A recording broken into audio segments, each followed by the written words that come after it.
பொண்ணு யாரெல்லாம் கை காட்டுறாலோ அவங்க எல்லாருமே பிரெக்னென்ட் ஆயிடுறாங்க. காரணம் என்னன்னா இந்த பொண்ணு சொர்க்கத்துல இருக்கக்கூடிய ஒரு பொண்ணு. இந்த பொண்ணு கிட்ட தான் யார் யாரு பிரெக்னென்ட் ஆகணும், யார் யாருக்கு குழந்தை பிறக்கணுங்கிற எல்லா பாக்கியமும் இந்த பொண்ணு கிட்ட தான் இருக்கு. இந்த பொண்ணு மேல தவறுதலா எல்லார்கிட்டயுமே கை காட்டினதுனால அவங்க எல்லாருமே பிரெக்னென்ட் ஆக ஆரம்பிக்கிறாங்க. ஈவன்ஸ் இந்த பொண்ணு அனிமல் கிட்ட கை காட்டினாலும் அந்த அனிமல்ஸும் குட்டி போட ஆரம்பிச்சிருச்சு. இப்படி மேல நடக்கிற எல்லா பிரச்சனைக்குமே காரணம் இந்த பொண்ணா தான் இருக்குது.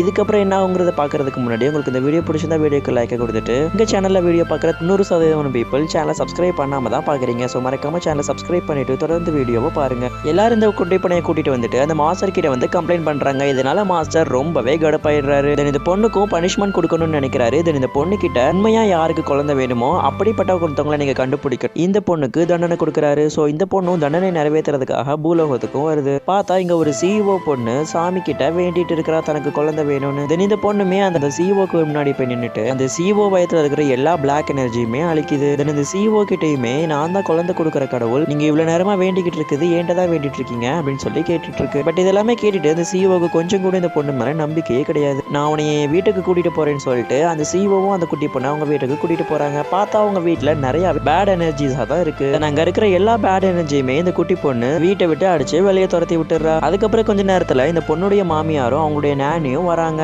அவங்க ரெண்டு பேருமே வந்து நின்றுட்டு இந்த பொண்ணுக்கு குழந்தை பெத்துக்கிற பாக்கியமே கிடையாது, ரொம்பவே கேவலமானவன் சொல்லிட்டு அப்படி அப்படி திட்ட ஆரம்பிக்கிறாங்க. இதை கேட்டு அந்த குட்டி பொண்ணுக்கு ரொம்பவே கோவம் வந்துடுது. அந்த டேனியை பிடிச்சி நல்லாவே திட்டி விட்டுறா. அந்த நானி பக்கம் கை காட்டினதுக்கு அப்புறமா அவங்க கிட்ட இருந்து முட்டையும் வந்து விழுது. அந்த குட்டி பொண்ணு அந்த மாமியார் கிட்ட சொல்றாங்க, அவங்களுக்கு குழந்தை இல்லைன்னு நினைக்காதீங்க, நான் தான் அவங்களுடைய குழந்தை, நான் அவங்க 3 மாசத்துக்கு குழந்தையா தத்தெடுத்து இருக்கிறாங்கன்னு சொல்லிடுறா.